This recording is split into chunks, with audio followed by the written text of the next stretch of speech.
Lakhta Center, St. Petersburg, Russia. The Lakhta Center, standing majestically at 462 meters or 1,516 feet, is the tallest building in Europe and a symbol of Russia's architectural and technological prowess. Completed in 2019, this twisted tower dominates the skyline of St. Petersburg, blending seamlessly with the historic charm of the city while making a bold statement of modernity. The building's most eye-catching feature is its twisting shape, which reduces wind load and enhances stability.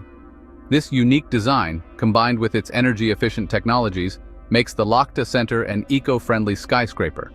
It houses the headquarters of Gazprom, along with offices, retail spaces, and observation decks that offer panoramic views of the Gulf of Finland and the surrounding cityscape.